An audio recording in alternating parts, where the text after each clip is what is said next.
له المجد الأرفع والجناب الأوسع والحجاب الأمنع، الأرباب عبيده والملوك خدمه، وهو الغني بذاته عمن سواه. اللهم رحمتك نرجو، فلا تكلنا إلى أنفسنا طرفة عين، وأصلح لنا شأننا كله. لا إله إلا أنت، وأشهد أن لا إله إلا الله وحده لا شريك له. تأمل، لا إله إلا الله حروف من الجوف ليس فيها حرف شفوي، فإذا قلت لا إله إلا الله فإنما يشترط لتأثيرها في كيانك وأسرارك أن تقول لا إله إلا الله من قلبك. وتأمل، ليس فيها حرف معجم، أي ليس في لا إله إلا الله حرف فيه نقاط، أي إذا قلت لا إله إلا الله فتجرد وقل لا إله إلا الله واستغني عن كون الله. لا إله إلا الله مع قرينتها محمد رسول الله 24 حرفا، وساعاتنا في الليل والنهار 24 ساعة. فمن قال لا إله إلا الله فقد تغفر له الذنوب وما جنى في ليله ونهاره. فلا إله إلا الله وحده لا شريك له، وأشهد أن سيدنا وسندنا وعظيمنا محمدًا عبده ورسوله، صلى الله عليه وعلى آله الأطهار وأصحابه الأبرار والتابعين لهم بإحسان إلى يوم القرار. أوصيكم عباد الله وإياي بتقوى الله العظيم وطاعته ولزوم أوامره وكثرة مخافته. أطيعوا الله أيها المؤمنون. أما بعد، فإن أي دولة أو أي شركة تعلن رغبتها عن توظيف أناس فإنها ترفق بتلك الرغبة لائحة، فمن توفرت فيه تلك الشروط كان أهلا لهذه الوظيفة. وتبدأ الشروط من أعلاها منزلة إلى أدناها، فإذا انخرم شرط من هذه الشروط لم يكن مقبولا. فمن قدم لوظيفة في بلدنا مثلا حماه الله وسائر بلاد المسلمين وحوله من حال إلى أحسن الأحوال. إنه القادر الكبير المتعالي جل جلاله. فأعلى تلك الشروط أن يكون عراقيا وأن يكون مثلا قد بلغ 18 من عمره، وأن لم تكن له جريمة أو جنحة أو غير ذلك، وأن يكون قد تخرج من الثانوية. فإذا جاء رجل من غير بلد توفرت فيه الشروط، ولكن أعلاه لم يكن متوفرا فيه ذلكم الشرط الذي هو أسمى الشروط، فإذا انخرم ذلكم الشرط، انخرمت الشروط كلها، لم يكن عراقيا، ولا يتحجج أنه قد نال مراتب علمية أو أنه حسن السيرة والطوية. ما أشبه هذا بالإسلام، إنما أعلى الشروط أن تكون موحدا مصليا، ثم تأتي الشروط تباعا، مزكيا صادقا واصلا لرحمه غير ظالم. وما تنفع انخرام الشرط الأول إذا انخرمت الشروط كلها من بعده، فما قيمة اعتبارك في دين الإسلام إذا كنت غير مصل لله؟ إنك قد خرمت الشرط الأعلى والأسمى التي تأتي الشروط تحته تباعا. أي ادعاء للإسلام وأنت لم تقف بين يدي الله؟ وقدمنا إلى ما عملوا من عمل فجعلناه هباء منثورا، لأنه خرم أعلى الشروط وأسماها وأتمها، ألا وهي الصلاة.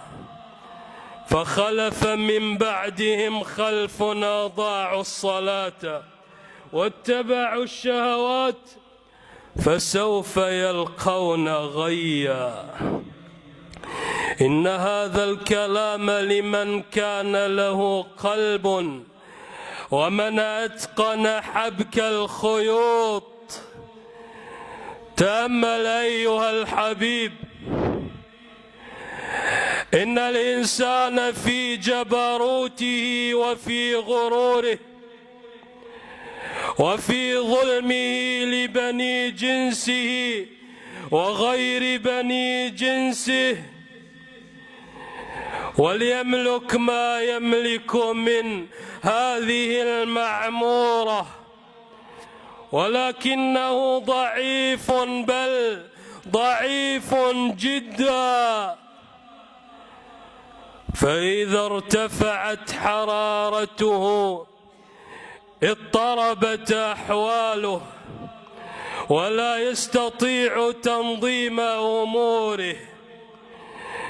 إنه في هذه الحال أو في هذه الحالة يحتاج إلى مكيفات أو ما دون ذلك. وإذا انخفضت درجة حرارته اضطربت أوصاله وتغيرت أحواله. هذا مرض بسيط يصيب الإنسان، ومع ذلك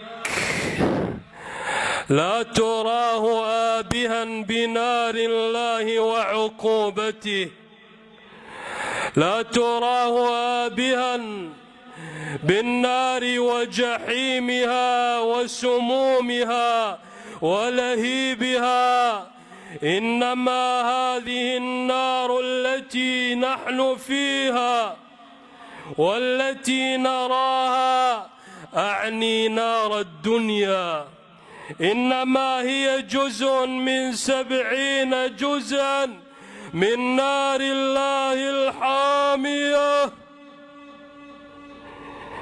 إن الذين كفروا بآياتنا سوف نصليهم نارا كلما نضجت جلودهم بدلناهم جلودا غيرها ليذوقوا العذاب. إن الله كان عزيزا حكيما. هب أن الله جعل العقاب للمخالفين أن يجلسوا في صحراء في شهر تموز حيث تبلغ درجة الحرارة إلى 60. أليس حريا به أن يطيع أمر الله؟ أليس حريا به أن يتبع أمر الله ولا يخالفه جل جلاله؟ هب أن الله قد جعل العقاب للمخالفين والعاصين أن يجلسهم في أرض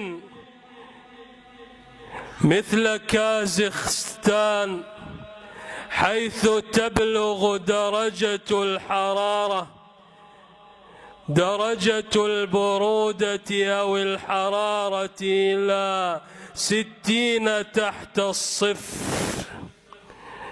أليس حريا به أن يتبع أمر الوهاب جل جلاله؟ قد خرم الشرط الأعلى عند أكثر المسلمين وهي الصلاة، ثم يتبعها بخير الأيام يوم الجمعة. وما أدراك ما يوم الجمعة؟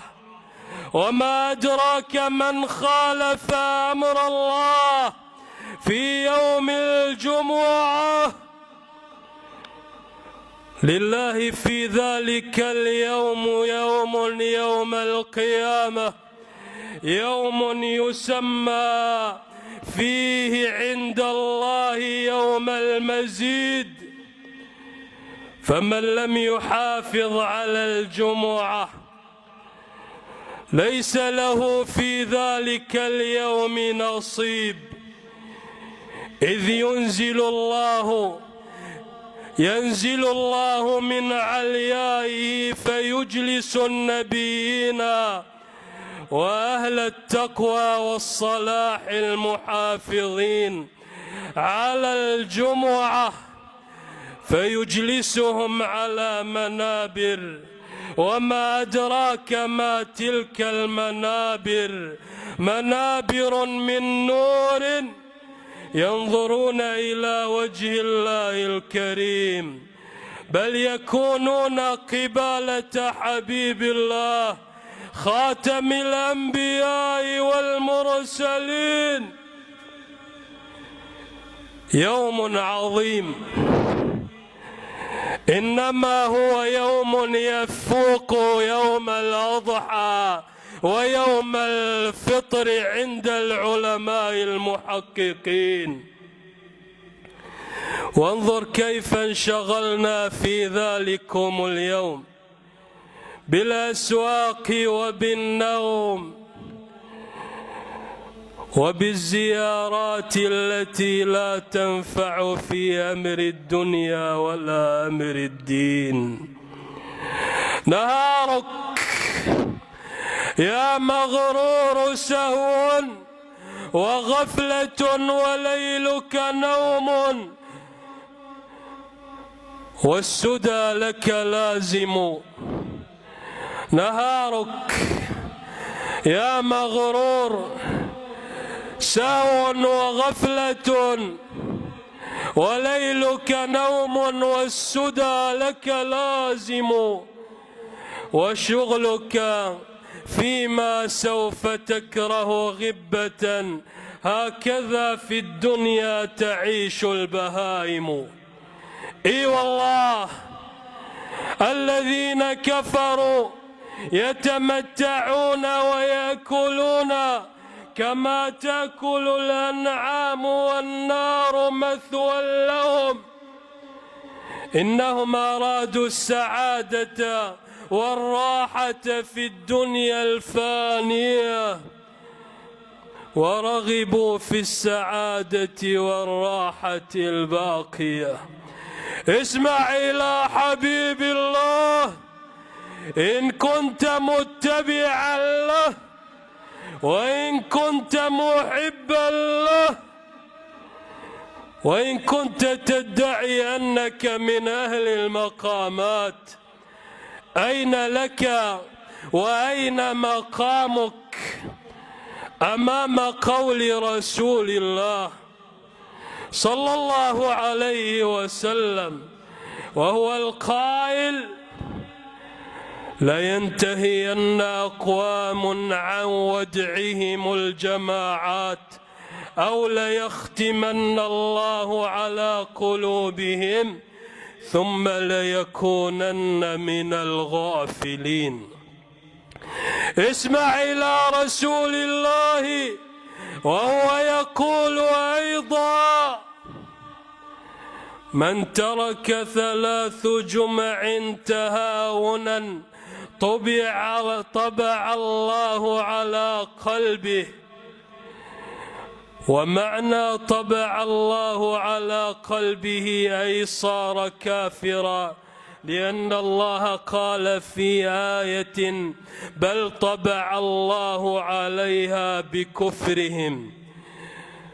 فالطبع والختم على القلوب معنى ذلك أنهم لا يستجيبون للمواعظ ولا يسمعون قول رسول الله ولا قول الله جل جلاله. واسمع إلى قوله صلى الله عليه وسلم: والأحاديث كلها صحاح فلا مجال للمتردد ولا مجال للمنافق. اسمع إليه وهو يقول: من ترك 3 جمع من غير عذر فهو منافق. واسمع إليه وهو يقول أيضا: من سمع جمعة فلم يجبها ثم سمعه فلم يجبها ثم سمعه فلم يجبها طبع الله على قلبه وجعل قلبه قلب منافق. وما جزاء المنافقين؟ إن المنافقين في الدرك الأسفل من النار. إن الله جامع المنافقين والكافرين في جهنم جميعا. إذن كما قال سيد الطائفة الإمام الجنيد رضي الله عنه: من لم يسمع الحديث ويجالس الفقهاء ويأخذ أدبه من المتأدبين يفسد من اتبعه. إذن هذه النار التي نراها في براكينها الحارقة وفي نيرانها الماحقة هي جزء من 70 جزءا من نار جهنم. ألا حري بأهل العقول أن يستجيبوا لأمر الله، فلا يتركوا أمرا من أمر الله إلا أخذوا به، ولا ما نهى عنه سبحانه إلا وتركوه. واتقوا الله يا عباد الله، واعلموا أنكم ملاقوه. وبشر المؤمنين